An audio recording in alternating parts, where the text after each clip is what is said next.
You're listening to 515, the Ultra Podcast, the show that invites you into the lives of people who make up the Ultra family. Here's your host for these conversations, Larry Ryan. Thanks, MJ. Today's guest had all the fields on display at this year's Australia. He truly went through multiple ups and downs over the 3 days. His story is unique to most 515 racers, and you'll find out why on today's episode.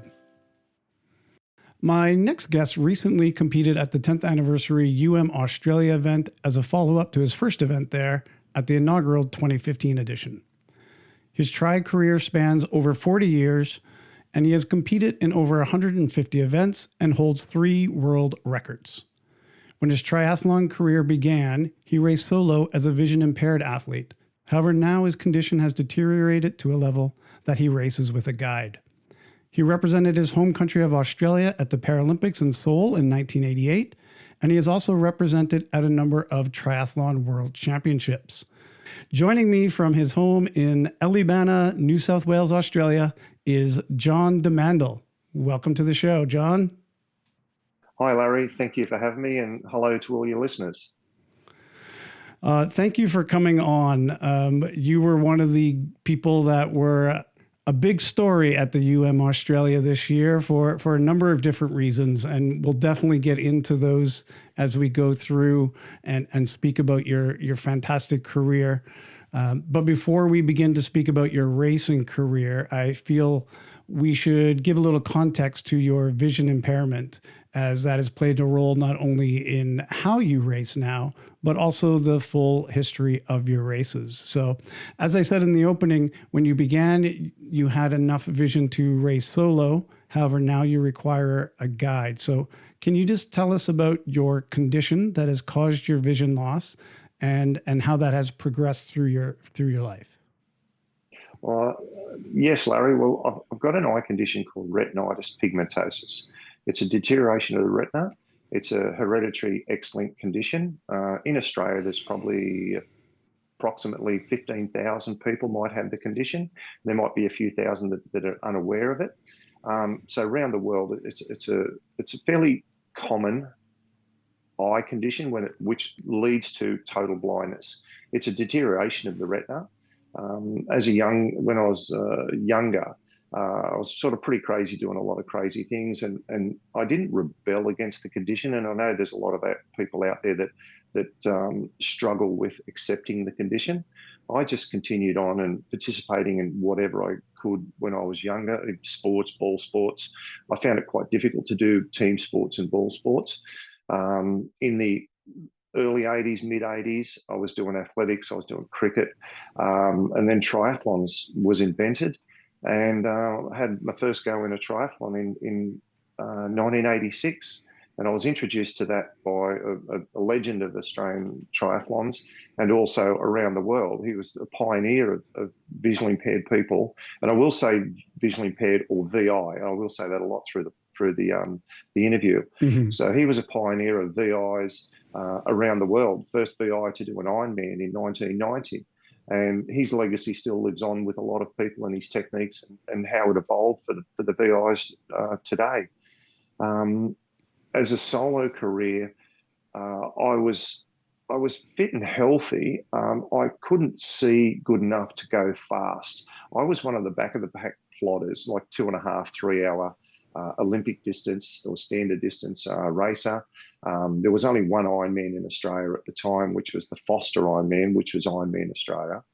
And I just went with all my mates and they helped me out and made sure I knew where I was and all that sort of stuff. I probably shouldn't have been doing it because of my eye condition. Oh, yeah. And to give people an idea of how good my eyes were, I couldn't get a driver's license. So on the eye chart where you see down 3 or 4 lines with the different letters, I wasn't good enough to get a driver's license. And I also couldn't see in the dark. So any event was in the dark was just out. Right. Yeah. So when you're riding in a group of people, then were you feeling safe? Did you feel like you had enough time to react to what was happening in front of you or a corner and things like that? Or were you just kind of going by the seat of your pants? No, I was pretty much in control. And incredibly, this year's Ultraman was the first time I've ever had a crash on a bike in a triathlon over 40 years. No, as I said, I was a slower competitor. I was a plotter. I swam reasonably well and I ran reasonably well, but on the bike, I tried to be as safe as I could. I even used to race motorbikes and three-wheel trikes back in the early 80s. I raced speedway and everything. So when you mentioned the word reaction time, I had a very, very good reaction time whenever I was doing something. But I also familiarised myself with a course. If my mates ever took me to a triathlon course, we would go round it and look for the hazards and whatnot. And even mountain biking. I was riding mountain biking, but we're talking C or D grade mountain biking. So my eyes were reasonably good at that stage, and I was very independent as well. Okay. Well, as this starts to deteriorate, what age are you as you start to notice that it's getting to a point where maybe I can't do these things anymore? And then how did that affect your mental health, your well-being when you're into sport, you're doing all these different things, and you get to a point is it a narrowing for you? Was it a narrowing of focus that you would see? Yeah, that's the best way to explain it. Probably up until the early 2000s, I was competing as an individual, and I did an adventure race with a mountain bike race in 2003. And it was the 10th anniversary or 11th anniversary, and I'd done this race 10 times. Again, I was back of the pack plotter and I just participated. And after that race, I thought, well, it's time. I can't do any more of these hardcore mountain bike races. And because I actually got lost on the mountain bike course. And well, I thought, that can happen to anybody. That's true. And a person once said to me when I got out of a swim, I actually fell over running up the beach and I twisted my ankle. And because it was raining very heavily on this day, this was back in the mid-90s. And a person said to me, a wise man knows his limitations. And I do know my limitations, what I can do, what I can't do. And in 2003, things started to get more difficult. And I was just doing sprint races at that time. Then a turning point was in 2004 when I had a marriage breakup. And it was difficult to travel anywhere and do a lot of events. So I just stuck to fun runs and basic events for a few years. I didn't rebel or anything like that. I knew what was coming. And interestingly enough, with my eye condition, most people with my eye condition have lost the sight by the time they're 35 or 40. I'm 64 now, nearly 65. And, up until a couple of years ago, I was still running and going jogging independently by myself in safe environments. So health and fitness has prolonged my eye condition. And experts have said there's no real research done into it, but whatever I'm doing, keep doing it because it's made a significant difference to my life. Being able to stay fit and healthy and being as independent as possible. And it's only over the last few years that it has significantly deteriorated, where I have to rely on someone to guide me a lot more than what I used to. Okay, yeah. Well, as your vision's starting to deteriorate, you know what's coming, and you know that there's going to come a time where you're not going to be able to perform in these sports anymore. Were you already at that time thinking about transitioning into being a visually impaired athlete, or were you thinking that was the end of the career? I won't say it was the end of my career. I was thinking about transitioning, but it also comes down to cost and technology. And this is an interesting one because I do listen to quite a few other podcasts about technology with bikes and training and all that sort of stuff. Now, to set up to race on a tandem, you can't just go out and buy a $1,000 bike or a $1,500 bike. The turning point for me was in around 2010 when I saved up enough money to buy my first tandem bike, and it was a secondhand Cannondale. And they were a beautiful bike, but it was the wrong size for me. And then a couple of years later, I did my first triathlon on a tandem in 2011. I was racing a tandem mountain bike in 2010 and having a great time back in the bush on the bike. But it started, my career sort of paused for about 5 or 6 years, from 2004, 2005, right through to 2010. When the technology caught up with quality equipment, because I wasn't going to risk an older style of bike. I wanted a reasonable quality bike. And then sadly, my father passed away in 2012. And his legacy was for me to keep participating, because he loved the fact that I was having a go. And that's the Aussie thing, just having a bloody go. That's the important thing. So when he passed away, I thought, that's it. I'm going to go out and spoil myself. And most people, when they say they want to spoil themselves, they go and buy a fast car or a four-wheel drive or a speedboat. I went out and bought a really good tandem. And I will give a shout out to Calfee Designs, and at the best tandem in the world at the time was the Calfee. And one of my friends from Australia helped me sort out the size, and we built this Calfee up in towards the end of 2012, and 2013 it was delivered, and it was the best tandem in the world. It has gone on to be one of the greatest tandems in the world, taking me to 3 world records on that tandem. Mm-hmm. So, and I've still got that bike, and it's got a lot of sentimental value because it was a legacy from my father. Mm. Yeah. And that was really the transition, the turning point when, okay, I'm going to have a serious go, get back into triathlons. And for the last 15 years, it's been pretty serious on the tandem. And it's gone from one tandem to, at one point, I had 7 tandems. And anyone knows with bikes, you can never have too many bikes. You can never have too many tandems. Yeah. Kim got to the point, she said, you got to get rid of some. And I thought, all right, I hid one down at the back shed for a while. But yeah, all my bikes are quality bikes. And I'm down to about 4 or 5 at the moment. She doesn't know about one in the back shed at the moment. Okay. Yeah, but I'm down to 5. Well, hopefully she doesn't listen to the podcast then. well, Kim has ridden a tandem with me. It was one of the California Cruiser ones. She had a bit of a go, and I'm actually building a current titanium up to see if she'll jump on the back of or jump on the front of the tandem with me. Because Kim embraced, she was a runner in her original life, we'll say. Okay. And when she met me, I said, well, you're getting on a bike if you're coming out with me.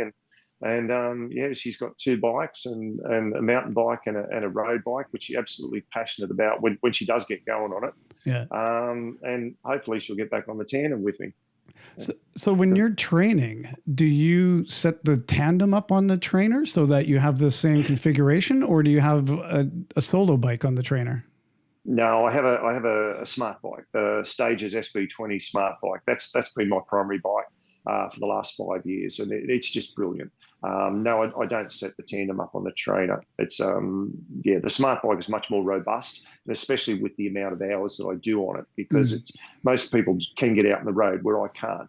I'll do 300 Ks, 400 Ks a week on my smart bike. Yeah. And that's where a lot of my training is done, in the gym, even on the treadmill. Like, leading up to Ultraman, I was averaging 400 Ks a week. 4 weeks out, I had a big week, which before I started my taper, I did over 600 Ks in my backyard on indoor training equipment. Yeah. Well, you were nice enough to send along some videos of your training too, and your little pain cave there. You got quite the nice setup down there by the looks of it. You've put a little bit of money into that setup as well.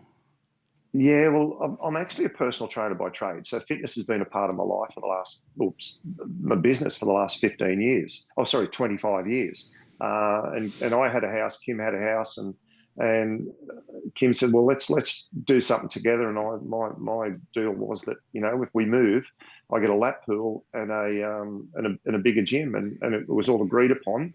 And we bought a house that's 45 years old in a suburb called Eleebana. And actually Eleebana means peaceful place in Aboriginal. It's a beautiful suburb where we live, very leafy and right near the lake. It is pretty a spectacular place. So we bought this older house and renovated it up, had a big block of land. I put a big man cave in, and I was a personal trainer for 25 years, but because of my eyes, I've tapered that back a bit. It's just a bit of a hobby I have a few friends that come over and exercise with me now, but it's great to have that facility in my backyard because I do all my gym sessions, my cross training sessions, my concept 2 rowing, ski erg, legs, whatever you want to do. I've got it in my backyard. So I'm very fortunate to have that available to me. Yeah. And so you got that in the new house. What did she get in the new house then? Oh, Kim's kitchen is worth as much as my shed. That's all I want to say. Okay. Kim got a beautiful, entertaining house. My Kim is lovely. She is the entertaining guru. So functions and outdoor activities, when the family comes over, friends come over, it's just, we do have a beautiful, it's like a resort where what we've done up, and we're so proud of it. Yeah. We are. That it's a very entertaining house. Excellent. Yeah. Now, being visually impaired has presented you obviously with some challenges, but you said you were a back of the packer plotter. So it's also given you some opportunities. Like you've gone on to represent Australia at a number of events. Can you tell us about some of the world events you've gone to as a VI athlete? Yeah, that's a good thing to discuss, Larry, because my times, I've done races with Dan. We did a Wollongong race just last season leading up to Ultraman and Ultra 355. My times when I was solo back in the 90s, when I was 30 to 35 years old, or even younger than that, I was at 2 hour, 30 to 40, even 3 hours on some technical courses. I was doing 3 hours, for Olympic distance, and that's the comparison. But when Dan and I did a race in Newcastle recently, I did a 2:28 Olympic distance triathlon. So I'm actually faster now in my 60s than what I was when I was 30 years old, because doing those, the complexities associated with being on a tandem, I can perform better and go to that close to that lactic threshold now because I don't have to look where I'm going. My guide does all those sort of things, and that's why it's been unique for me, pulling out times better than what I was when I was 30 years old, because I don't have to think about where I'm going, and I just run or cycle or swim. Yes, we do have a bit of an advantage on the bike, and I lose a little bit of that with age on the run and in the swim, but it balances out to still doing around 2 hours 30 in my age. And some of the international events that I went to, in London in 2013 when I qualified for that, because I was road racing with a lovely guy called Alistair Trendle. We hooked up only about 3 weeks before the Australian National Paracycling Championships, and we went away, finished 5th in the road race and 5th in the TT. And Alistair said, "I'll give you another season," and that season went on for a couple. But we went back to the National Paracycling Championships, and there was 13 tandems there. And we trained really hard, and I was the oldest guy in the field, and we finished second out of 13 or 14 tandems in a TT. We averaged 42k an hour, so we worked really well as a team. Yeah. And also when we went to London, back in the early days of para triathlon, and I'm sort of disappointed how it's panned out with international triathlon, world triathlon, that they only limit the field to 10 VIs or 10 wheelies or 10 amputees. And that's where it gets a little bit political. In the old days when we went to London, there was over 40 VIs turned up to London. And the overall field of wheelies and amps and CPs was over 200 athletes. And you go to a national championships or world championships now, you're lucky to get 50. But we went out in the sprint race and we swam. If anyone remembers the 2013 World Championships in London, we swam in the turpentine, and it was freezing cold, and we rode on a wet, rainy surface. And we finished 11th, and I was quite proud of that, being the oldest competitor in the field at 53 years old. We finished 11th overall out of all the VIs, so nearly the top quarter of the field. But the unique thing about Alistair and I, we worked so well together on the bike. We finished 4th overall, 4th fastest time on the bike out of all the VIs. So I was pretty chuffed with that.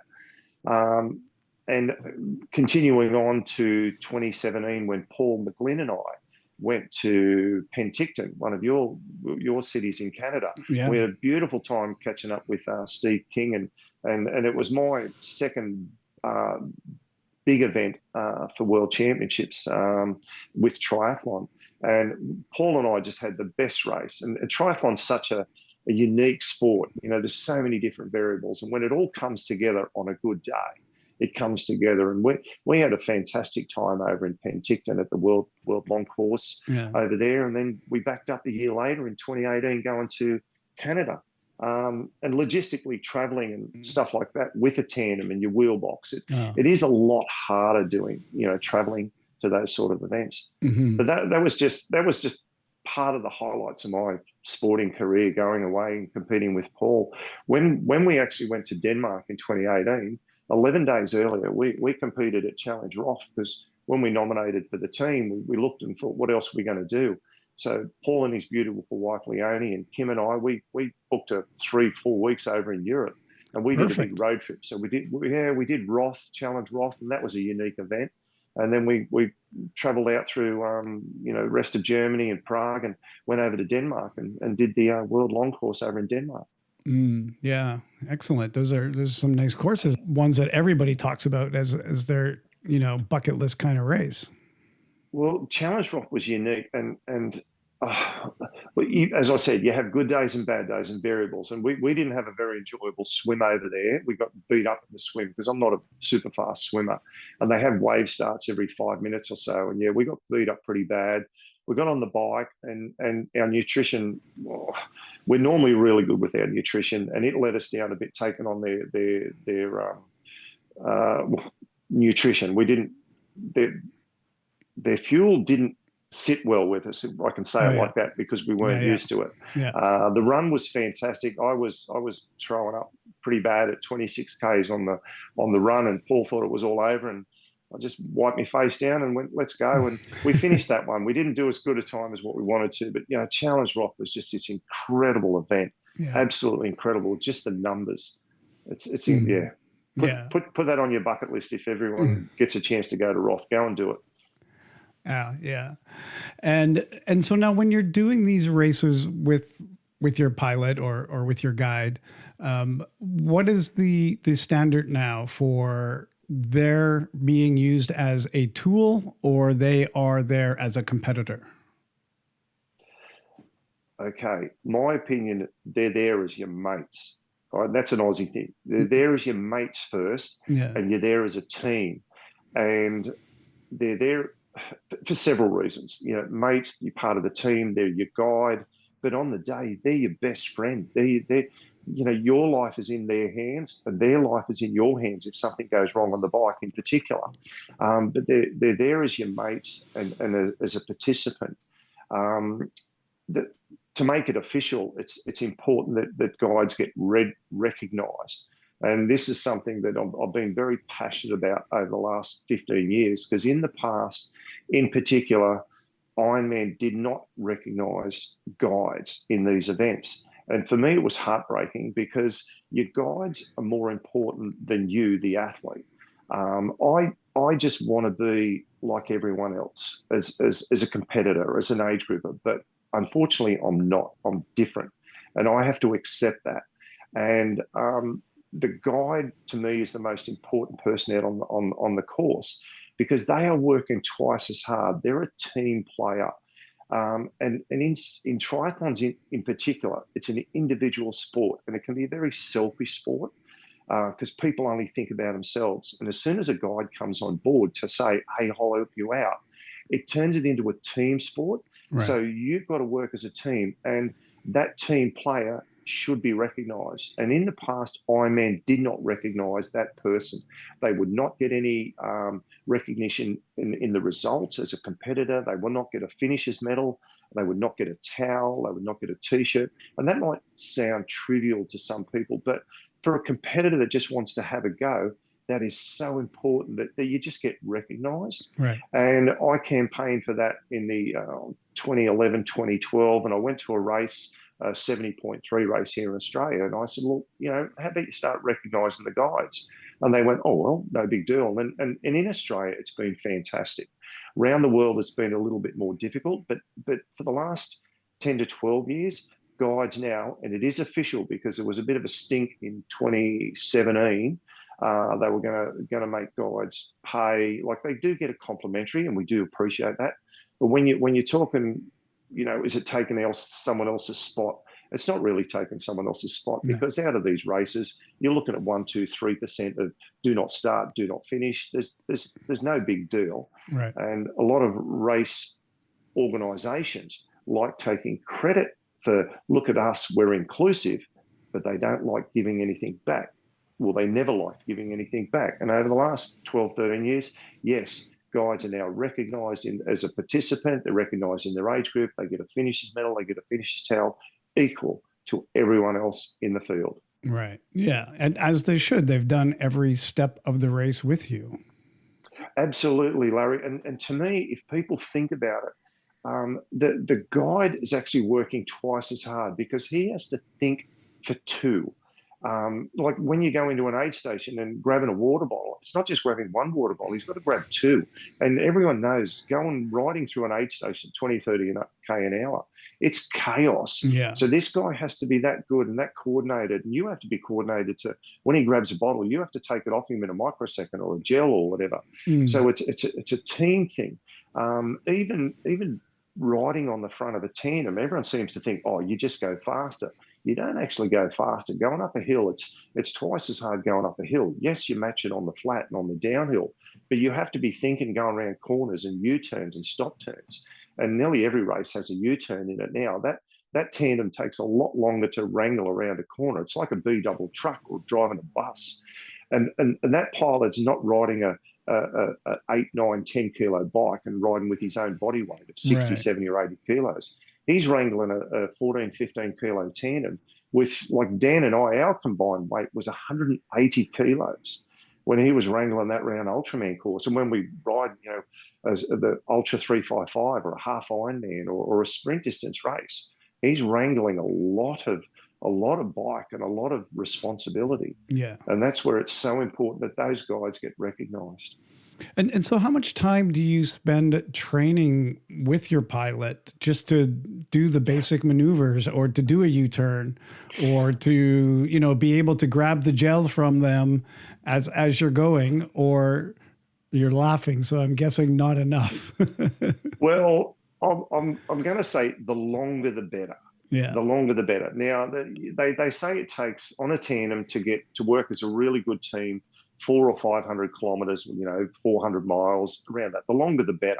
Right. And one of my greatest races ever was with Jason Clark, one of the dream team from Ultraman. Right. And Jason did Ultraman in 2017, and this is a great story.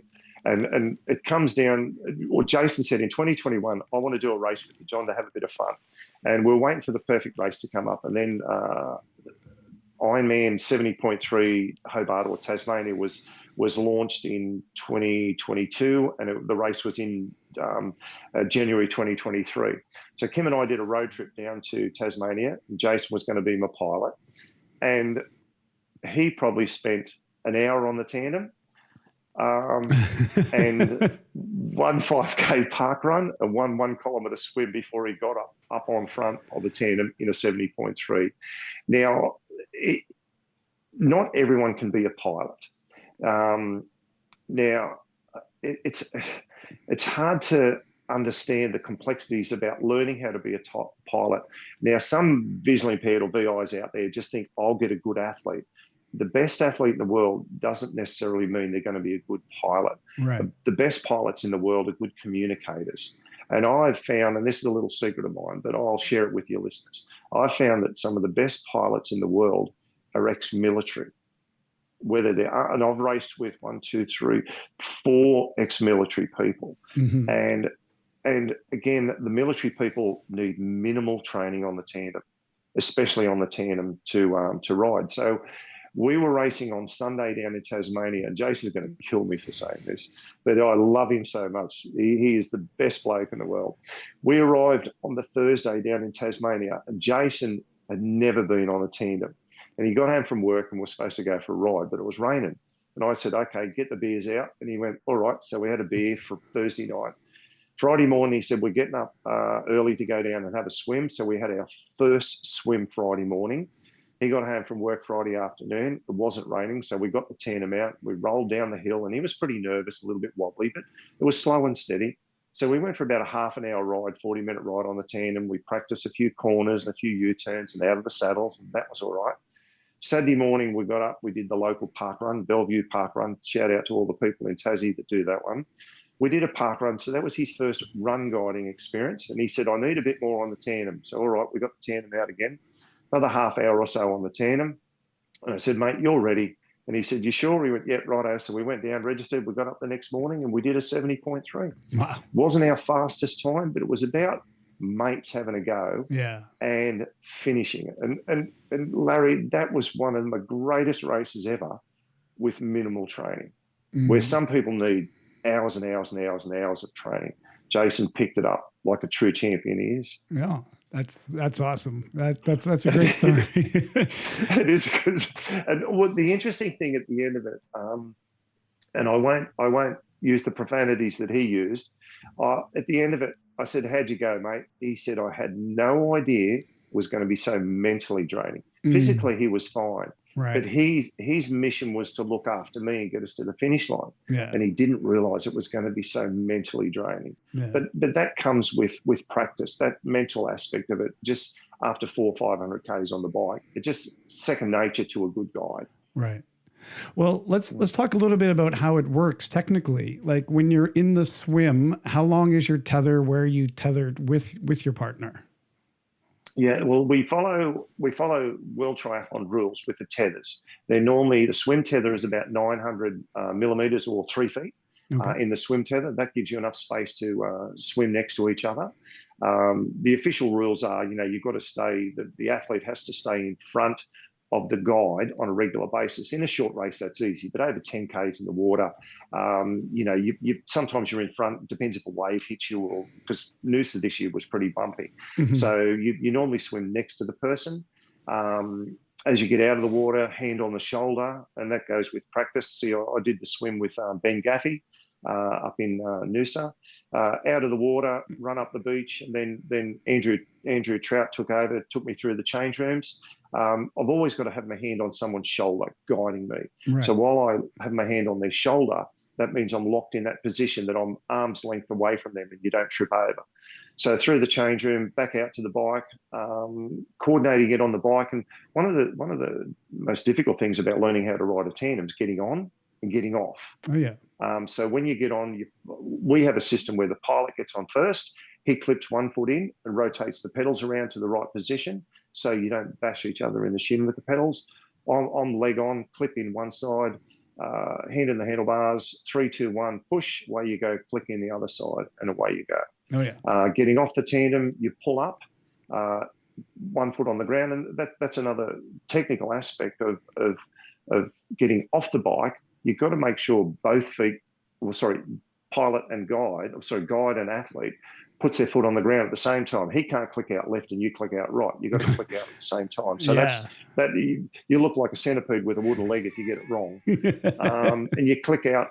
I jump off first, so I don't kick him. Then he hops off, and then if you're doing a sprint distance, you run into transition. My hand's on the seat, so he knows exactly where we are. And some transitions, when you get off the bike, you might have to run to 200 meters. I just follow. He knows I'm attached to the bike in the back and swinging around corners and stuff like that.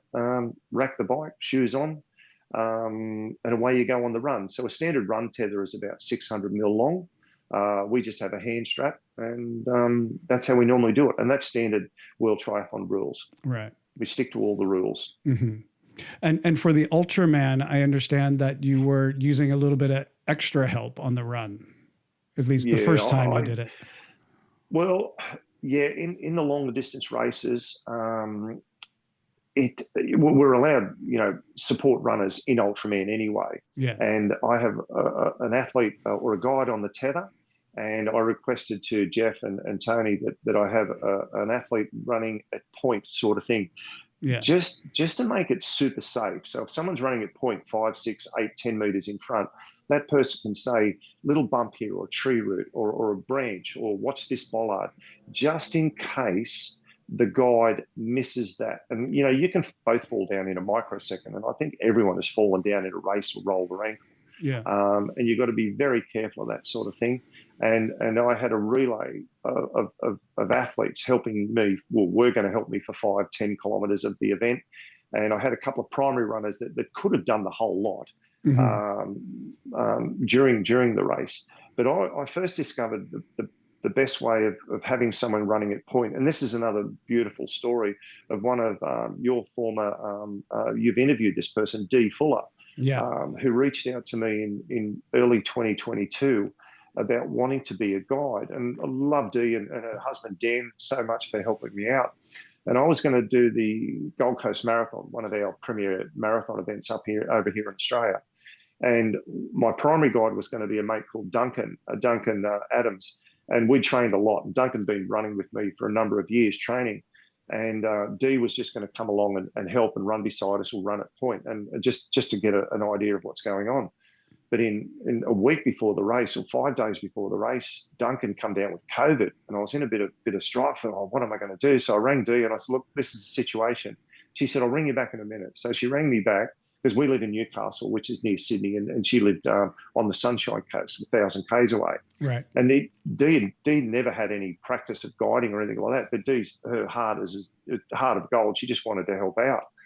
And she rang me back and said, look, Dan, her husband, he was just going to run along and be a part of it. So he's going to be the primary guide, and Dee was going to be the person running at point. And here's another great story. So I didn't catch up with Dee face-to-face till the Friday night. They come down from the Sunshine Coast to the Gold Coast, and Kim and I were staying in a motel, and they stayed with us. And we went out for a 3 or 4K run on the Saturday, just basically communicating and talking about it, and walking, talking, and that sort of thing. And then we walked about 2 kilometres over to the race. We had a little jog. It was a 6 a.m. start in the dark. We jogged over to the start of the Gold Coast Marathon. And this is not a little marathon. There's 5,000 plus people in this race. I had a priority start, and Dan was on the tether. Dee was next to us, and away we went. So it was like riding a bike. You're learning as you go. Yeah. And Dee was this fantastic little ever-ready bunny.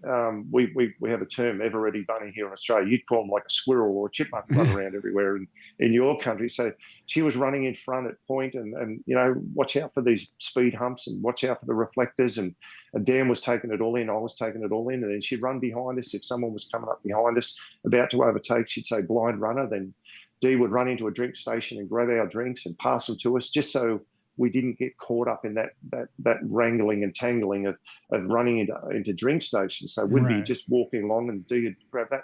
So that's where I really learnt that the point runner was so important in long distance events. And Dee still talks about this, talks about that race to this day. It was one of her most fun marathons she ever done. It was probably the slowest run she ever done, but my goal was to do a sub 4 hour at 62. And their job was to get me there and pace me there. Yeah. And we come in at 3:56, and that was my third fastest marathon ever. It's 62 years old. Nicely done. And it was just brilliant. And we just, it created a bond between Dee, Dan, and I of helping out. And the old mates thing that I said earlier on, it was just wonderful. Dee wants to do a race with me, a triathlon with me. So I've got something planned, and I've got to catch up with her to talk about that. And Dee was going to be part of my crew on the Monday running, but unfortunately she couldn't do it on the Monday. She came up to cheer me on the Saturday, and was just in transition, helping out wherever needed. And but unfortunately, the Monday didn't come. Yeah. Well, we'll get to the Ultraman race here in a little bit. Right. You were talking about how it is mentally draining for your pilot or your guide. Can you give us a little example of, like, when you're on the bike, how much of it is just chit chat when you're racing, not when you're out training, but when you're out racing, how much of it is like just chit chat, and how much of it is like, okay, corner coming in 50 meters, let's lean left, or however you do that sort of thing. How much of that is going on? Well, it's funny when you start off, and if you're in traffic, you're talking, and I try to take a role. If I can hear a car, like in training in particular, if I hear a car coming up behind us, I say, car back or whatever. During a race, there's a bit of chit chat. The pilot, depending who the pilot is, and we are men on the tandem, and if the pilot says, "Oh, it's a good-looking girl we're about to overtake," just smile on the left or smile on the right. But when we're in race mode, if it's a sprint race, where Dan and I had this had this fantastic race up here in Newcastle early last year. Like it was game on. There was no chit chat, especially on the bike.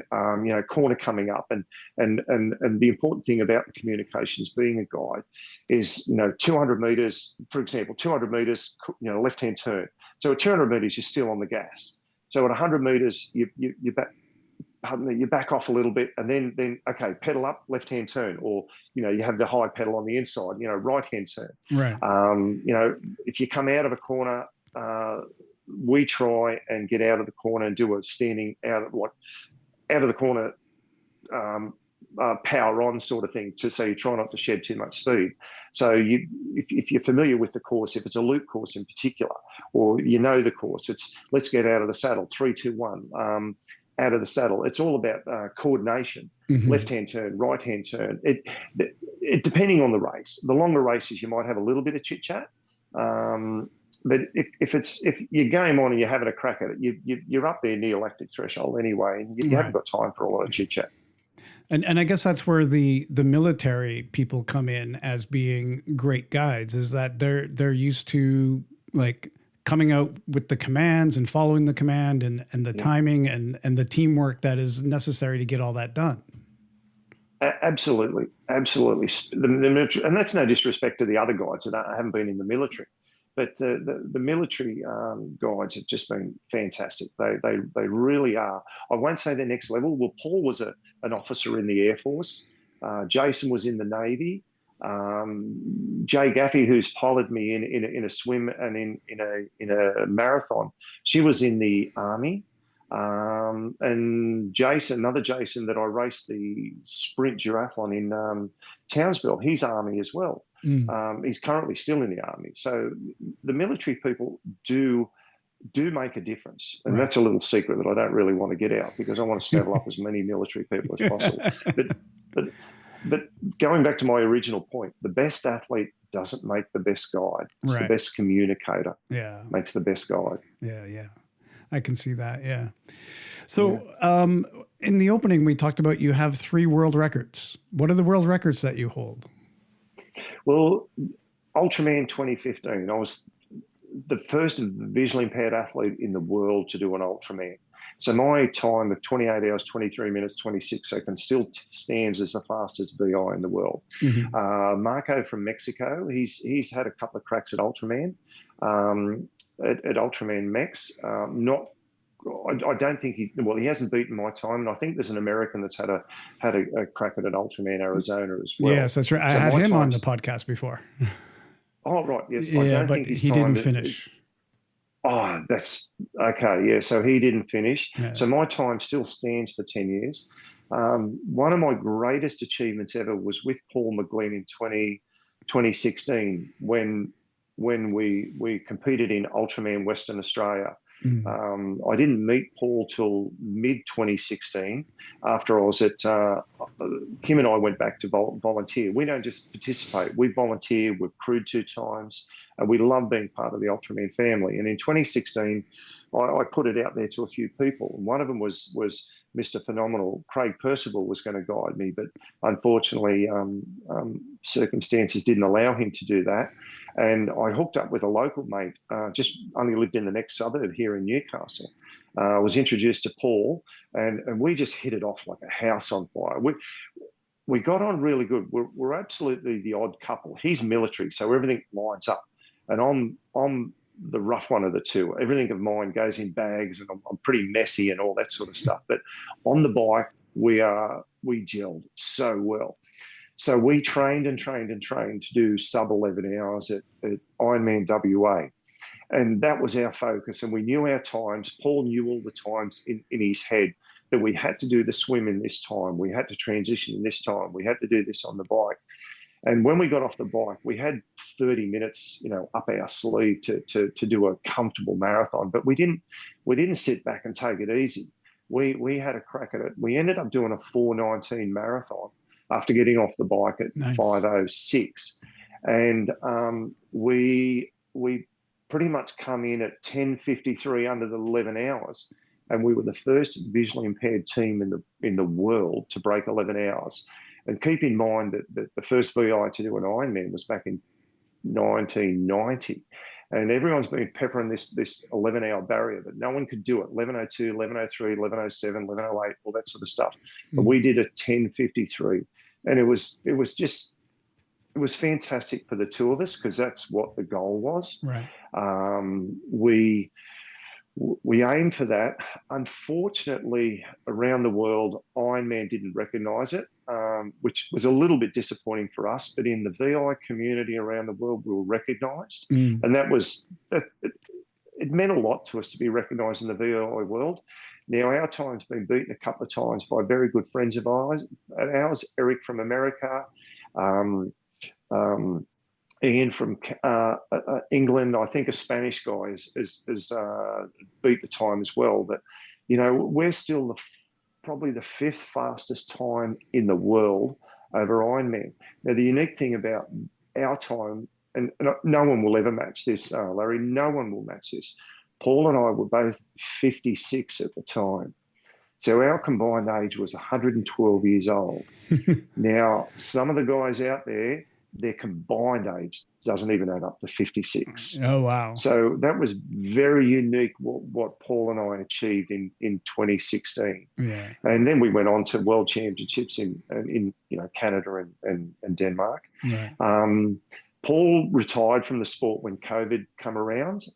He was going to do Ultraman 2020. Unfortunately, COVID hit, everything got locked down, races were cancelled.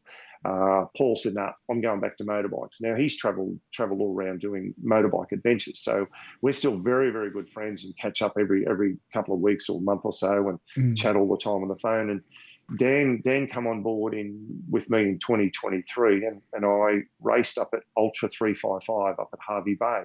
Right. And Dan piloted me up there, and I had a great guy called Mark Owen. He guided me in the run, and one of my beautiful Ultraman family members, Ali Payne, who used to be Ali Coulter, she competed in the inaugural Ultraman. Ali guided me in the swim up at Ultra 355, and I only had one guide for each leg. I didn't need to have relay guides at Ultraman, Ultra 355. Okay. So my time of 17 hours and 50, I think it was, up at Ultra 355 is still the fastest in the world as well for another triathlon.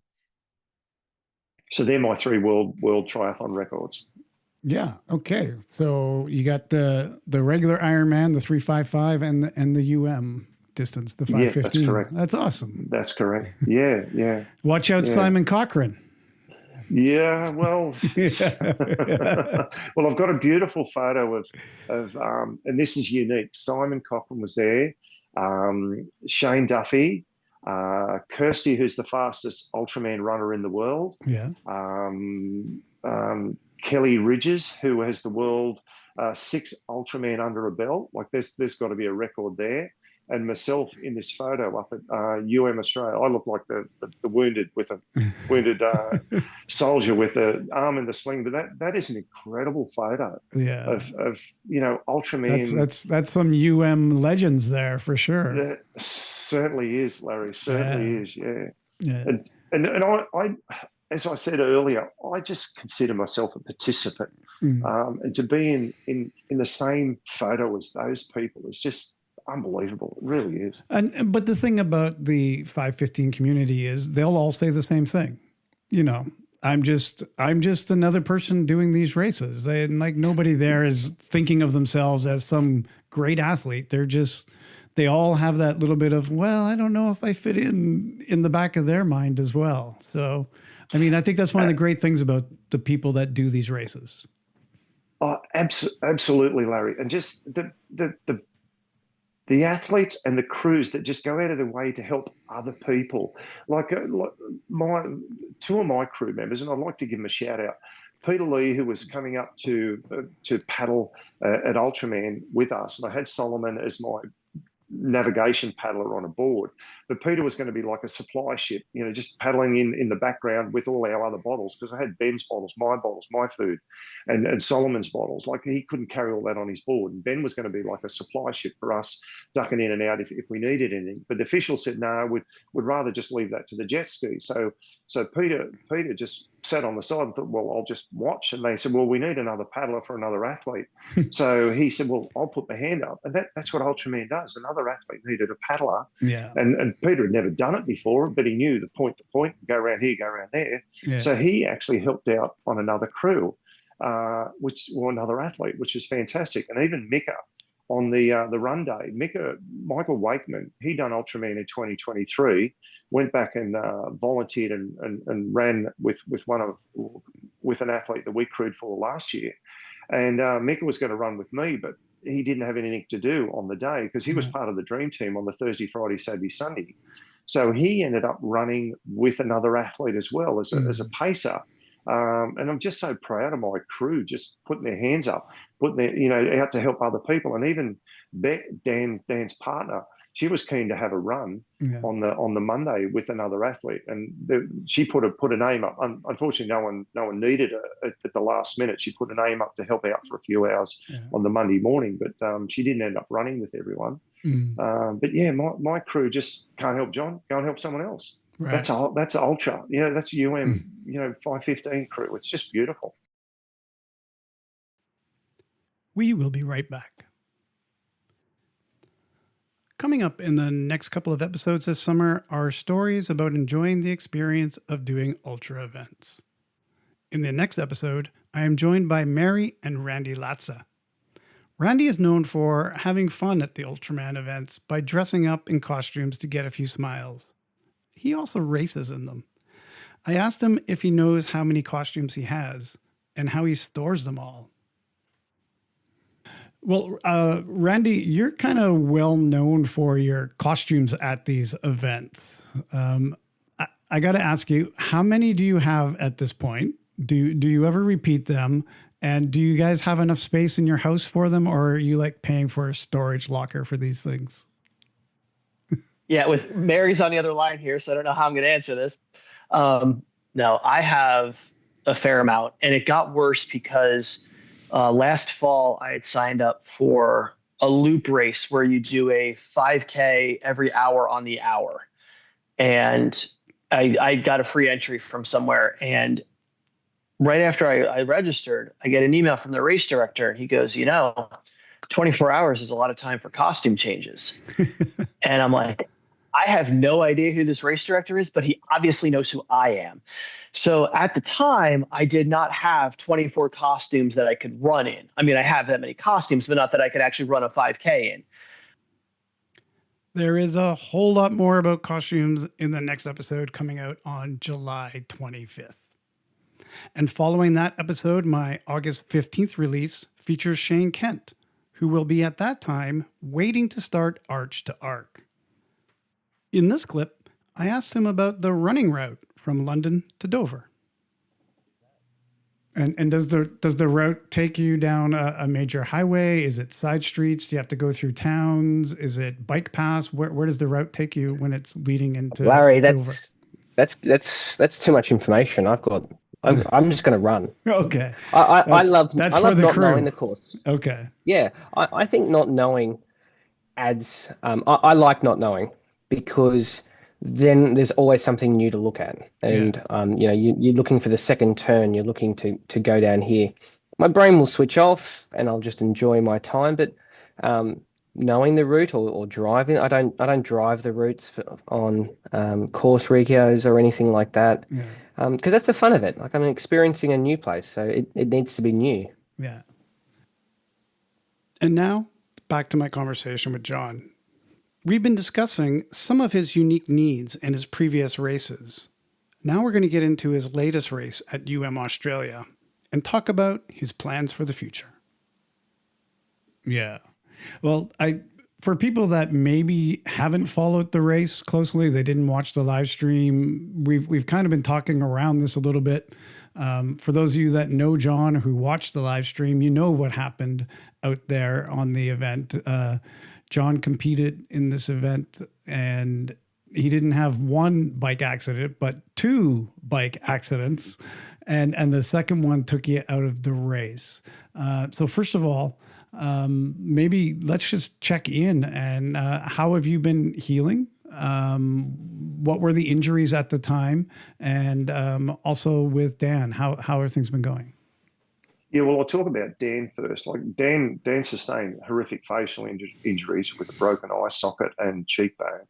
And I only talked to Dan 2 days ago. He's going really well. He's been to a few surgeons, and the diagnosis is excellent. He didn't need surgery. When they had the X-rays at the time, they thought he might have needed surgery, but everything's just settled back into place, and he's only 1 degree or 1% out of structure, and the specialist said, look, I can't make that better even if I operate. So he's got permission to go back to work. He had stitches above his eye, and his face was a real mess. But yeah, he's got permission to go back to work. He's been running with Beck, starting to jog with Beck. She's training to do a marathon at the end of the year. So he's just been doing a few jogs with her and swimming. He's back into the training now. I can only walk at the moment. There's a few, the old knee that I sustained, knee injuries, like ripped the knee off pretty much down to the bone on the kneecap. I had a bruise on my hip, size of a cricket ball, or for the Americans, the size of a baseball. And I had my left clavicle was broken at a previous break, but both the knee and the shoulder are still a little bit unstable. I had an MRI just recently and an X-ray, and I haven't got the report back yet. So I'm not sure if I need surgery on any of them.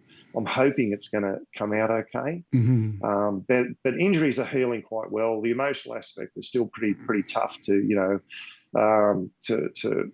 to accept that we're out of the race. But yeah, we did have we'll say entertaining for some race. So if you want me to touch on the Saturday's race, yeah, we had a pretty good swim. Like the water was a bit bumpy, and I was a little bit off the time that I wanted to do, but so was everyone else. We were going pretty good on the bike. We got out to the halfway point. We had a good pit stop at the halfway point on day one out at Gympie East School. And as we were coming back down, the bike was going really, really well. But the conditions, it was raining horrendously, and the road conditions were slippery and slimy, and we pretty much cooked the brakes on the hill coming at about the 90k mark on day one, coming back. And I'm a big believer in disc brakes on tandems, but with the road grime and the cooking of the brakes, the pads glazed over. Oh yeah. And we were going down a pretty steep hill, and we weren't the only ones to crash on this hill. The 4 other competitors crashed on this hill with brake failures and slipping out and whatnot. And we're going down the hill, and Dan said, he called out, we've lost the brakes. And I thought, oh no, this is not good. And I ripped my foot out of the pedal to stick it in the back wheel as so quickly, because I thought, well, it's the only way we're going to stop, because I knew there was a few cliffs near where we were coming down. But I didn't have time to do this. And all credit to Dan in this microsecond of what to do. He decided to go for a straight line through the gravel, and he saw an embankment that was deliberately put there to stop vehicles from crashing off this cliff. And it was covered in vegetation and trees and sticks, and Dan just headed straight for that. And we hit that at a pretty rapid rate, and both went over the handlebars. And if anyone's been over the handlebars on a solo bike, can imagine going over the handlebars on a tandem. You go twice as far, you're twice as far. So it's pretty scary. And I whacked my nose on the way through, and I thought I nearly broke my nose. And we ended up in this scrub, in this bush. Right. And I got a few puncture marks in the legs and that from sticks and whatnot. And we both ended up sitting up in this pile of scrub. And the van was coming down with Andrew and Kim and Beck in it. They looked like we were just sitting there watching TV, sitting there. You know, the back wheel was still spinning, and it took us about 5 minutes to get out of the scrub. And luckily we weren't major injuries. So we got out of the scrub, and I had a puncture mark in my chest from where a stick stabbed me in the chest. I had a couple of very deep gashes in my leg, which they still haven't healed 4 weeks, 5 weeks after the event. So we got out of there, and Dan said, no, the brakes were gone. And again, one competitor was coming up the hill, and then his crew pulled up behind us.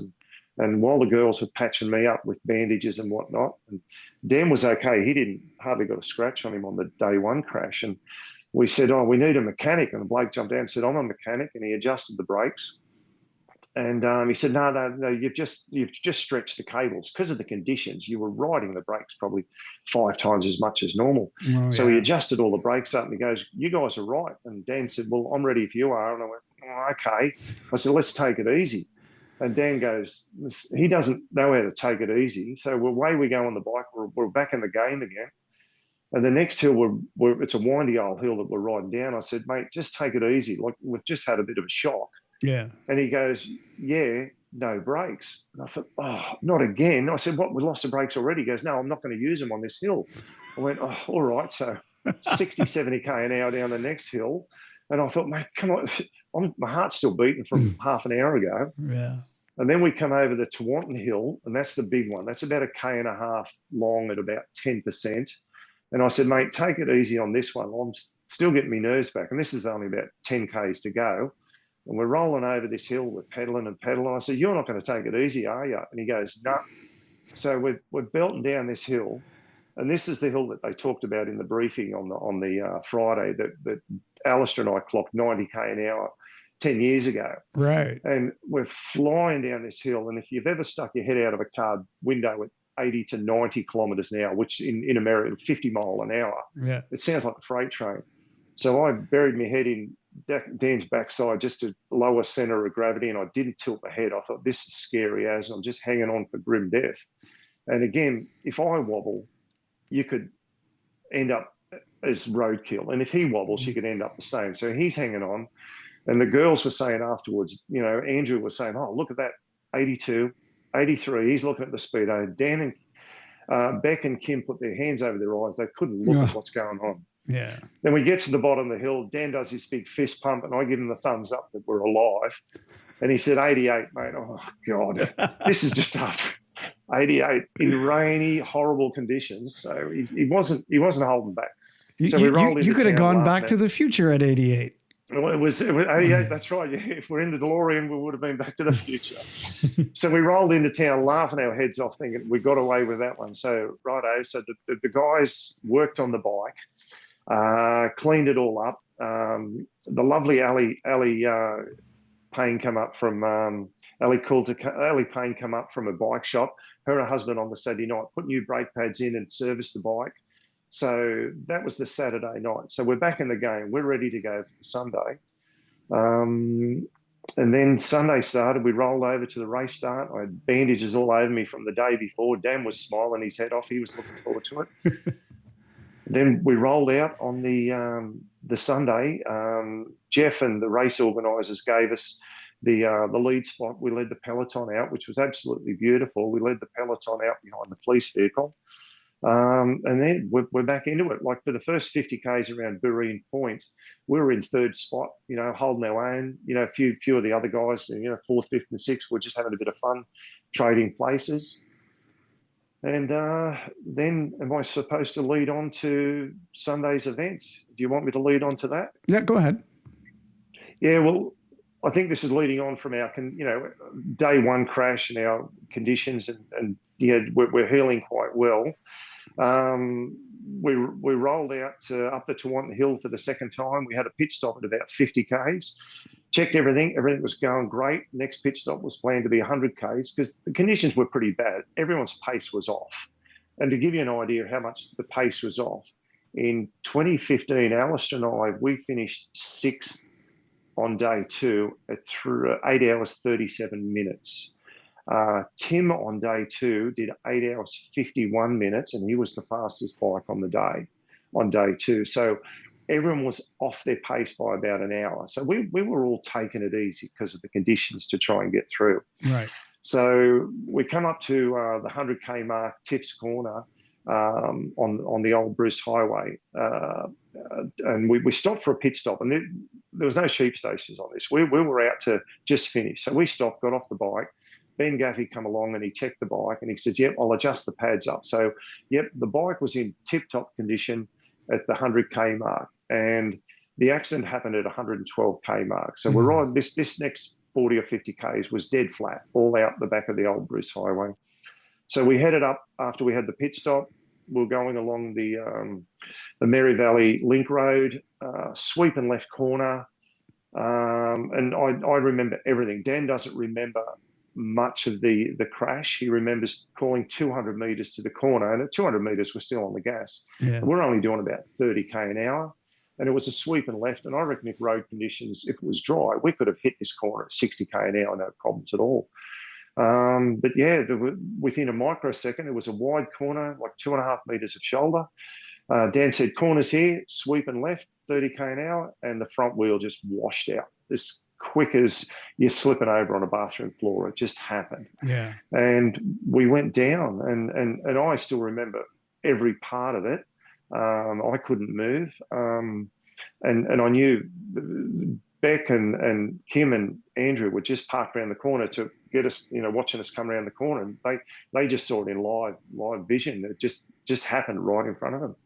And then we went down, and, the rest is history. The ambos came and took us to hospital and x-rays, and Dan was in a bad way. He got winded, and I knew he was in a bad way, but I couldn't move. But he had all the crew and Erica and all the gang were sort of working on Dan, and I just sort of laid there, and everyone would come to me, and I'm saying I'm fine, my toes are good and the hands are good, and no spinal injuries, go and look after Dan. So I basically just laid there with a blanket on me. Yeah. Till the ambos picked up Dan, put him in the ambulance, and then they come and worked on me and took me away. It is horrendous being in a bike crash, and it's horrendous seeing a crash. So for the girls to see it live, must have been horrible for them.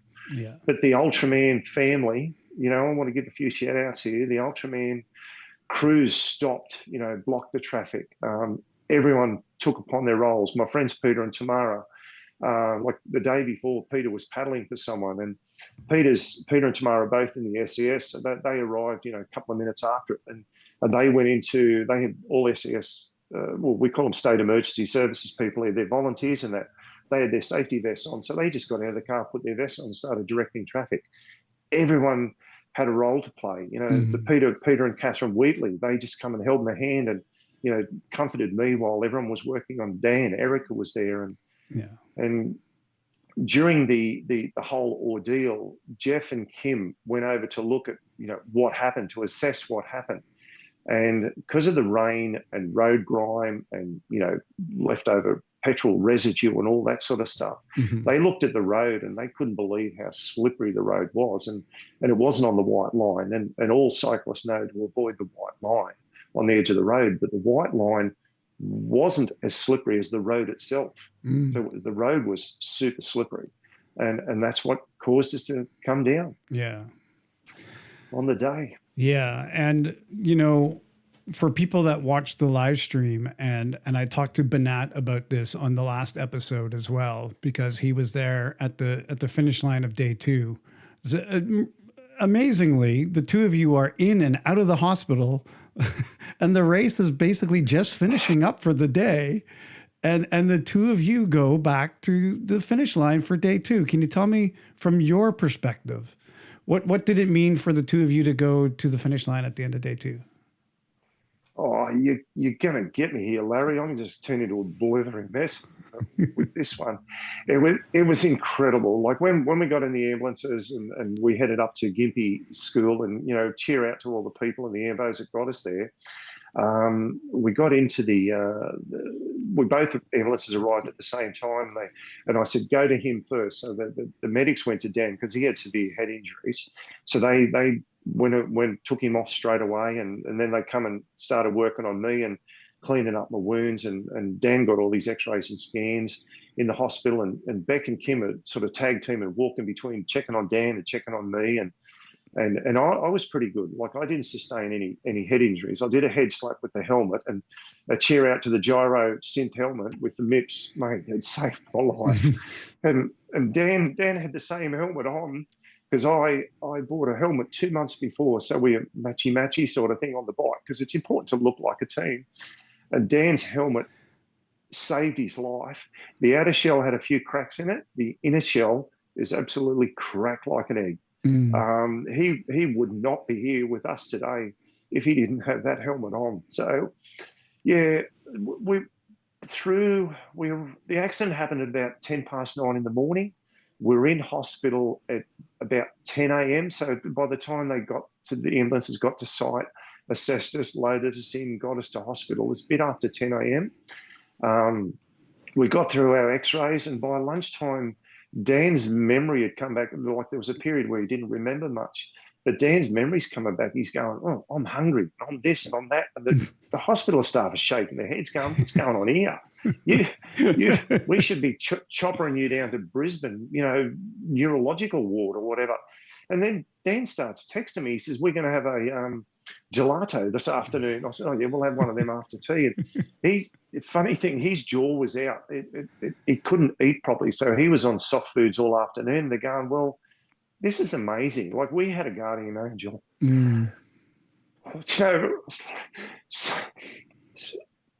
Someone was watching over us, Larry, and it's just amazing. And they said, "These guys are going great." And they basically gave me the all clear to leave. And I said, "Well, I'm at about 2 p.m. I said, "Well, I'm not leaving without Dan." They said, "Well, he might leave today." And we're shaking our, Kim and I shaking our heads going, "No, he had a head injury. We can't let him go." And they're going, "No, he's going great, cunts." And then by 4 o'clock, they said, "No, you can go. They've had enough of us," because we're making around a little bit in the hospital. They've had enough of us. So they gave him a discharge, and we walked out of the hospital holding the hands, just smiling, going, "Wow." So, because we rang our friends, Andrew and Peter and Tamara, so they drove up it's about 50 k's up the road to get us. And yeah, Dan hopped in with them, and I hopped in with Andrew with the two cars, and yeah, we're heading back to town, and end of the race was 5:30 p.m. and Andrew rings them up and says, "Look, we're bringing the boys back. What do you reckon?" They said, "Look, bring them back to the finish line." And we got there just after the 5:30 or the 12-hour cutoff. It was about 15 minutes after. I think it was 9 minutes. 9 minutes. Yeah. Well, Andrew gave them the heads up, saying, "Look, we're bringing in the wounded. Yeah. Can you keep it all open just for a sentimental and reason?" So yeah, we just staggered across the finish line. It was just beautiful. All the people that stayed back, thank you everyone for staying back to the 12-hour cutoff and watching us cross the finish line. But that for me was that was my race over. I think if I didn't have a broken collarbone, I had a crook knee, I probably would have hobbled through the run the next day. Right. But Dan couldn't risk anything with head injuries. Yeah. And yeah, it was that was for me, that was the game over sort of thing. And it was sort of the end of my next big challenge, which we'll get to later. But surprisingly, Dan, we got home and he had some soft food and I had food, and we were eating and everything was going well. And Dan woke up the next morning because we wanted to get up and make sure we're over cheering on all the runners at 5:30 in the morning. So we got up the next morning at 5 and got over there. We staggered over there and cheered on every runner going out. And at the end of the day, we cheered on every runner coming in, being the UM 515 family. Right. So yeah, we cheered on all the runners heading off. And then we went down to we went home and had breakfast, but Dan slept on his jaw, which was out, and it popped back in. And he started, that's what I mean, Larry. You can't make this up. No. He goes, "Mitch, I want something to eat." He had toast and everything for breakfast and eggs. And he goes, "This is great. My jaw's back in." And we went, "Oh, wow." And so we went back and had breakfast, and then we piled into Andrew's van and we went down to cheer the athletes on at the turnaround point. So nice. we saw Tim and Kirsty come in and Boris and and a few of the other guys, and Reese Burns. I want to give a cheer out to Reese, one of my Kiama Triathlon Club members, and all the crew that went up to follow him. Reese just had a solid 9 hours every day for a fantastic effort at Ultraman. We cheered him on, then we went back and we sat up in the club. Yeah. And then you joined us on lunch. The podcast or on the live stream. Andrew lined all that up for the live stream, which was just, it's going back being part of it. We didn't want to go home and silk and just, be selfish. And it wasn't about us. It was about, the family and getting back and cheering them all on. And I was there when Kirsty was getting the massage, when Tim ran into the finish line at, with 6 minutes to spare. So, all credit to Tim and all credit to Kirsty. It was just beautiful watching those athletes come across the finish line and right through to the very last competitor. Ben, we stayed out there 2 hours after, the 12-hour cutoff for Ben Yates to come across the finish line with Mika, one of my crew, right with him. Yeah. It was... So that... It was like you put some real drama into the live stream. So thank you for that. I appreciate that with coming across on day 2, and Banat was there and I was like, hey, Banat, like go see what's going on. He's like, no, I'm going to stay back a little bit and give him the space. But all the other people were there and we could still feel what was happening at the finish line, even though he respectfully stayed back a little bit. And when I talked to him in the last episode, I don't know if you're aware of this, but apparently Jeff got him in contact with a visually impaired athlete from Spain or South America who speaks Spanish. And Chile. Okay. And Chile. And so he's going to be possibly guiding an athlete as well if he's accepted into that into the next race. Yeah, well, the challenge is there for 2026. I said I would never do another one, but I said that in 2015 as well. And never say never, but I've just got to wait and see how I heal and how things go. And then, I'm just going to sit on the fence at the moment. Yeah. But it'd be wonderful if another athlete comes across to do you in Australia. Mm-hmm. It really would. Yeah. Well, let's talk a little bit more about that day 3 while you're sitting up in the clubhouse and joining us on the live stream and watching the people come across, because I know you had a plan about how you wanted to finish day 3, and things don't always go to plan in these races, and again, people who watch to the end of the live stream already know this, but what did you do at the end of that race? Well, my plan was to do it at the end of me crossing the finish line. And my beautiful partner, Kim, who we've been together for 15 years now, and she's supported me, through thick and thin. And, whenever I come up with crazy ideas, she rolls her eyes back and goes, all right, let's make it work. And she's just been so supportive. And with Ultraman and with sport, if you surround yourself with supporting people, you're going to achieve whatever you want to achieve. And my plan, I hadn't told anyone, because I've been planning this for 2 years, and some people find that hard to believe, but they've put two and two together and realised I have been planning it. And Gail Lawks and her wonderful husband, Michael, they were a part of the plan, and they're the only two that knew about this. I only told them about 3 days before it. And Michael was the one to collect the rose, because no one really knows Gail's husband, Michael. And he's just a gem of a bloke, sits in the shadows, sits in the background, quiet guy, helping out wherever he can. And no one would have realised why he was carrying around a red rose. No one would ask Michael.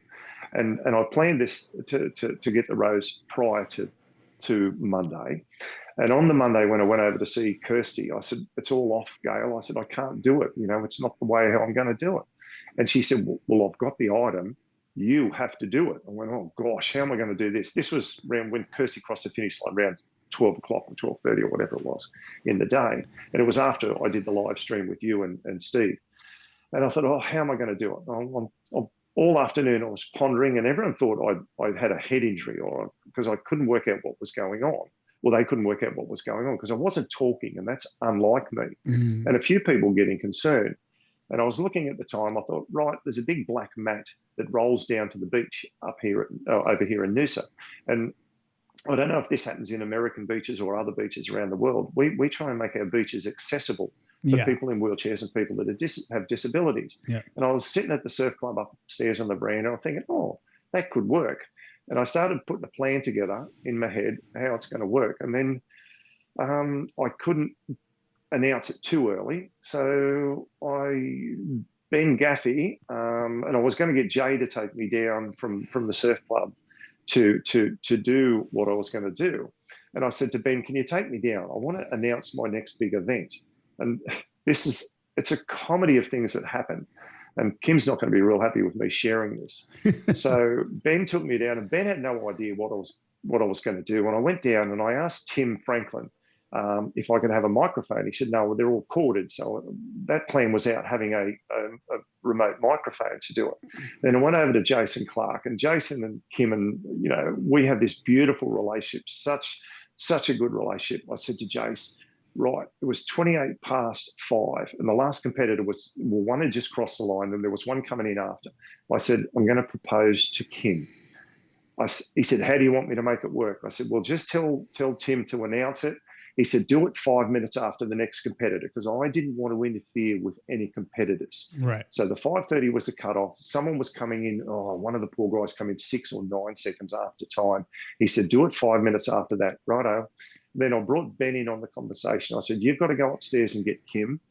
Go and tell him I'm going to announce my next big event. Go and grab the rose off, the item off Gail, and tell everyone from the Kiama Club, because Reese had finished the race a few hours earlier, and all these people were on the drink. They all had a skin full of grog, champagne, and whatever. So Ben goes up and says, right, everyone come downstairs. Kim, you've got to go and see John. He's going to announce his next big event. Now, Ben Gaffey is an incredible athlete. He just swam the English Channel recently.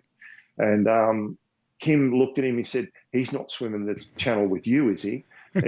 He hasn't asked me about it. He hasn't. Kim seems to get cranky. He hasn't talked to me about the next event. And Ben's having a bit of a chuckle in the background, and he didn't share it with anyone else. So Kim's coming down, stomping down the stairs, ready to tear shreds off me for not telling her about her next big event or my next big event. Yeah. And in the meantime, I'm standing on the edge of the footpath, looking over the beach, and the sun was setting in the west. All the athletes had finished the cutoff time. The moon was coming up over the Noosa headland. It was beautiful, Larry. Yeah. And then Sammy Cook come up to me and said, John, what are you doing? And I said, I'm planning my next big event. He said, I've got something for you. I said, what? He said, a 3-day wheelbarrow race in Chile. I said, I need that. So this is all fallen into place. Kim comes stomping up. She goes, what are you doing? What are you planning? I said, Cookie's just told me about the 3-day wheelbarrow race in Chile. She said, you're not going to Chile to do a wheelbarrow race. I said, come for a walk down the path here. I want to talk to you something. Because Jason had come up and said, now, do it right now. Yeah. So I started walking down the path with Kim. Ben come up behind me. Kim was holding my hand, guiding me. She didn't see the rose. So I'm twisting my broken arm, my broken collarbone back to hide this rose behind me. So we're walking down this black mat. Kim's going, what are you doing? What are you planning on doing? You're not swimming the English Channel. Yada, yada, yada. And about 10 feet from the bottom, she goes, are you doing what I think you're doing? So we spun around, and there was 150 people up on like I'm a bit of a detention seeker, as you said. Kim's a private person. And there was 150 people. Tim announces it over the microphone. Everyone come and turn their iPhone torches on. It was like starlit night. Everyone was up on the surf club, and I got down on one knee, and I proposed to my girlfriend of 15 years. Well, she married me. So that was my next big event. And it took a fight. Everyone come running down the beach, snapping photos. And it took her 5 minutes to say yes, because someone said, what have you said? And she went, I forgot to say yes. So it was a way for me to finish the day with my Ultraman family. Yes, it was very public how I'd done it, but it was on the beach at Noosa with the sun setting and the full moon above our head. It was just beautiful with all our friends around. And she did say yes. And I have bought her an engagement ring, and I reproposed to her on a cliff top near where I live in Ellibana. There's a beautiful cliff top overlooking the lake, and I proposed to her privately on a sunset as well. So I made 2 proposals, and she said yes the second time as well. So she's had plenty of time to bail out. Yeah, so it's gonna. Yeah, that's what's gonna be my next question as well. After she had thought about it, she could have said no the second time. So all is going well with our arrangements and stuff like that. And thank you. Good to know. Good to know. Yeah. Have you set an official date yet?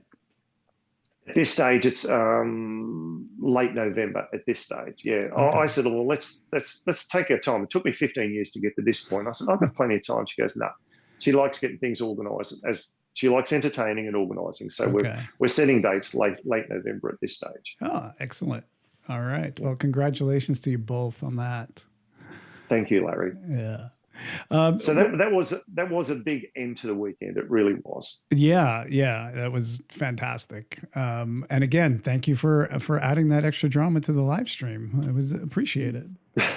and people, if you haven't watched these live streams, they're still available on YouTube. So there's a special one that is just like end of day 2 and end of day 3 because for whatever reason, YouTube only allows you to have 8 hours of live streaming or 10 hours of live streaming. So there's little pieces left over. So if you just want to watch the end of these days where John's doing these things that are so touching and so meaningful, go back and watch those on my YouTube channel for sure. Well, you were talking about your next big thing, John. What is really going to be your next big thing? What events do you have that you're looking forward to? Do you have some bucket list things that you still want to do? Yeah, there's quite a few things I want to do, Larry. I'm not going to crawl back into a hole. My eyes are getting worse, so I'm reevaluating how I do things. I'm going to have a bit of a break from triathlons again. 2026. I'm just going to wait and see how I heal. I want to do a few more marathons. I want to do an international marathon. And Kim and I have been very lucky to do a bit of traveling. And the only place that's potentially going to be on the bucket list to do is the New York Marathon. Oh, awesome. Because when I travel with triathlons, it's very hard wrangling the tent, the bike box, your bags. And Kim's allowed me to, well, not allowed me to, but Kim said, no more sporting events internationally. It's just too hard. And I said, well, I'll take a pair of runners. So when you do a marathon, you take a pair of runners, pair of shorts and a tether, and away you go. So in the next couple of years, I want to do the New York Marathon. I want to do a couple more marathons in Australia. I've got another Ironman in me. When I'm 65 to 70 age category, I want to do another Ironman. And that's just because I can. I'm hoping that my body will hold up because I want to run a marathon when I'm in my 70s. Okay. So that's going to be 6 or 7 years time from now. So I want to hold, everything to hold up. And I'm just going to do a few local races for now, after Christmas, just do a few local smaller events, park runs and fun runs and stuff like that. But with 2026 UMOs, never say never. I've just got to wait and see how the body goes. Yeah. Is it that part of that unfinished business thing that happens? And it's... Well, Jeff made the comment on your podcast when you interviewed Kirsty and Tim that, never say never. And as I said that in 2015, because when I crossed the finish line in 2015, I thought, no, this is next level stupid. Kim said to me when I crossed the line, how are you? I said, oh, this just hurts everywhere and I'll never do it again, never. But 3 days later, we're traveling home and this is another emotional moment for me. We're traveling home after presentation and whatnot. We pulled into a truck stop on our way home just to have some morning tea. And we got out and for an Ironman, Ultraman or UM competitor, sometimes it hits you straight away. Sometimes it doesn't hit you for a couple of days. It's a funny creature. So we're traveling home and the reality of what just hit me, we got morning tea, we sat back in the car and I started crying. And Kim said, what's wrong now? I can remember these words. What's wrong now? I said, I can't believe it, what I've just done. There's in 2015, there's 6 billion people on the planet. There's almost 300 million people that are blind or vision impaired on the planet. And I mention these numbers when I do some presentations about the amount of blind and visually impaired people in the world. There's almost 300 million people in the world are blind and vision impaired. And I'm the first and only one to do an Ultraman. And she went, good. I've been waiting for that. She said, I'll ask you again. Will you ever do it again? And I said, never say never. Yeah. And it took 10 years to come back and a reason to come back and all that sort of stuff. And it's a funny creature, Ultraman. It really is. But yeah, I said then, never say never. And I'm saying now, never say never. Pain comes and goes with doing an event, but the emotion stays with you forever once you complete one of these events. Yeah. Well, hopefully you do, because I know for a lot of athletes that you can't leave on a DNF, and maybe there's just that little bit to get you going again. Well, there's two things I've got to watch out for: the body, to make sure that's all right, but it's also the cost factor. Doing it, being vision impaired, and doing it on a tandem. I had a crew of over 12 people in my crew, and yeah, it is hard. It is very expensive. I'd love a sponsor. I do this. I'm retired now, so I don't have an income. Yeah. I'd love to have a sponsor to help out that sort of stuff. We really support our team, and Cure Blindness Australia, they funded my clothing, the uniforms and whatnot for the event, and it was heartbreaking for me. 2 of the shirts out of the 6 got cut off and thrown in the bin, so I lost half my clothing sponsors' clothing, in one foul swoop. And unfortunately, I didn't get a chance to promote Cure Blindness as much as I'd liked, and I feel as if I let them down with sponsorship, and that's a little bit heartbreaking for me as well, because I didn't finish the event and I didn't raise the funds that I was hoping to raise. Oh yeah. Well, on the YouTube side of this, I do have you listed as Ohana guest John Domandl, ambassador for Cure Blindness Australia. It's on your screen title. So can you tell me a little bit more about what it means for you to be an ambassador for Cure Blindness Australia? Oh, yes, Larry, it's a fantastic honour. It really is. Just being a part of Cure Blindness is basically a voluntary organisation set up to raise funds and awareness for eye research, genetic eye research, into finding cures, whether it's stem cells, whether it's protein cells, whether it's I don't know a lot of the technical aspect of it, but we're just a voluntary organisation with a committee that tries to raise money for funds. And we're funding a number of projects through local universities and Melbourne Australian universities. And around the world, they have started human trials on certain types of genetic research. And I don't know the full technical aspect of what they're doing. And they're talking proteins injected into the eye and into the system to find a cure for hereditary conditions. And I've got a very common, RP hereditary, because there's a number of different strains to it. And to give a point that my eye specialist said to me a number of years ago, 20 years ago, he said, there's never going to be a cure for you. Just that's it. 10 years ago, they said there might be a cure. Now they're saying there will be a cure in your lifetime. You just got to live long enough. And to have that just out of arm's reach, have that ability to be able to see again.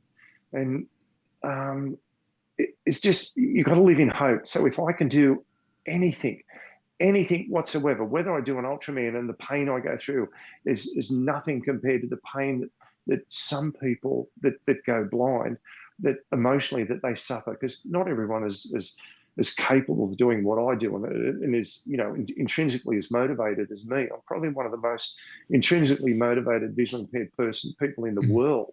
Nothing is too hard, too difficult. There's always a way to do something. But if I can help one person, get on with life and do something successful in life, that's incredible. It'd be incredible for me to do. And if I can get some of my eyesight back, with stem cell research or protein research, if they can roll the clock back 10 years or 15 or 20 years where I could be more independent, someone could give me my independence back, that'd be brilliant. Absolutely brilliant. But you've just got to keep trying, and you've got to keep getting out there and getting the message across. Yeah, for sure. And I feel like you probably are very inspirational to the people that you talk to. And you said you do some talking for people and stuff like that. So those other people out there that maybe felt like this is not a sport I can be a part of because of my vision impairment, for you to go out and inspire those people, I think is absolutely fantastic. You're right, Larry. You don't need to sit at home and do nothing. All you need to do is find someone to help you. Yeah. And depending on your network, you can contact your triathlon clubs, your running clubs. There is people that want to help. It'd be wonderful if there was more people out there that want to be guides. You've only got to contact your blind associations, and with social media and networking and all that sort of stuff, it is very easy to find a visually impaired person if you want to help someone, Right. and it's very easy for a visually impaired person to find a guide. Parkrun is a phenomenon around the world that you can go anywhere in the world and put an ad up on the parkrun that you're going to saying, "Hey, I'm visually impaired. Can someone help me?" Right. You will guarantee you'll get someone, whether you want to walk the parkrun or run the parkrun or sprint the parkrun. There's someone there that will help you. Yeah. And that's the beauty about society and sport itself, because sport itself is a great equalizer or great level playing field. It doesn't matter if you're good or bad at it. There's always someone that's better than you. There's always someone that's worse than you. Yeah. But sport is so important, and it is one of the best therapies. And my answer for a lot of things, people with mental health, people with physical disabilities, people with intellectual disabilities as well, is sport and participation. It is a game changer. It really is. Yeah. You were saying that you didn't quite get to the fundraising amount that you were looking for when doing this event. Do you still have a fundraiser open at this point? Is there something I can point people toward? Oh, absolutely. What Cure Blindness Australia, you've only got to go to their website, www.cureblindnessaustralia.com. I think it's .org. Oh, you'd have to check that. But they have a donate link on their website, Okay. and it explains what they're all about. Watch out for scams, but I don't think there's ever been a scam for Cure Blindness Australia. But you can look it up or research or contact me or look at my Facebook page, because I've got a few links on it as well. But yeah, unfortunately, I was hoping to raise, they put out a bit of money for the race kits for advertising, and unfortunately I didn't even raise enough money to pay for the kits, and that's, again, for me, that's heartbreaking. They went out of their way to help me, because I did a challenge in my backyard, because I'm pretty crazy. You probably gathered that by now. Yeah. In 2021, we all put on COVID kilos, and when we were locked down, and I was locked down, I thought, well, I couldn't get out running with my guides, so I did a fundraiser in my backyard, and I lost 10. I was over 100 kilos. I lost 20 kilos in 4 months to get down to a race weight. Nice. And I got support from the local media. I did 7 half Ironman in 7 days in my backyard. Oh, wow. Okay. That's the only way to do it. Yeah. So I raised $4,000 for Cure Blindness Australia in that event. That was in 2021. So every morning I was up and I swam in my pool. I come in and have breakfast, and I'd get on the bike and do 90 Ks and then have something to eat. And I'd run 21 Ks. So in that week alone, I swam, I exercised for about 47 hours in the week. It was funny. One morning I couldn't sleep. It was 3 o'clock in the morning, the second day, or the third day. And I woke up and I said to Kim, "What time is it?" She says, "It's 3 o'clock." I said, "I can't sleep." I went and started the event then. At 3:15, I was in the Perfect. But perfect. Well, I come in and I made her a cup of tea. She said, "Stop making me a cup of tea at 3:30 in the morning. Go, leave me alone." So I just went out and because swimming in the pool in the dark, it's just like swimming in the daylight in the dark. When you're a blind person, it's dark all the time. So it made no difference to me. So I finished that event at 10 o'clock in the morning or something like that. It was great. Yeah. Oh, that's awesome. Well, listen, John, it has been absolutely fantastic to see you again and to have you as a guest and to share your stories about past races and this current Australia, the anniversary special and your engagement. Glad to see that you're healing up, and glad to hear that Dan is also on the mend and back to work. You guys, I hope that you do get that opportunity maybe to go back and get that done. And thank you so much for sharing your time with me today and telling your story to the listeners. Oh, thank you, Larry. I really appreciate it. And I hope I didn't go on too much. And all the best to all your listeners. And keep doing the job that you're doing, mate, because this is really important. The Ultra family is worldwide. And it's just wonderful having the connections with the worldwide family. Actually, with the worldwide family, Nicola from Mathis, Yes. Kim and I going on a holiday to South Africa was just planned a year ago and was just randomly come up. And I'm hoping to catch up with Nicola Oh, that's be great. and Hanu and do a park run over in South Africa with them. Excellent. So that's the Ultra family. That's what it's bringing it Exactly. all together. And you're part of bringing that together. Yeah. I love telling these stories, and yours is obviously very fascinating. So thanks for sharing it with us. Thank you, Larry.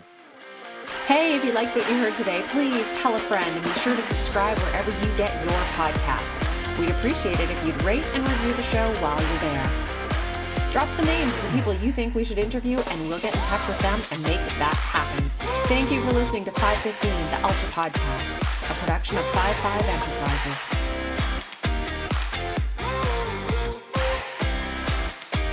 Now really, go subscribe now before you forget.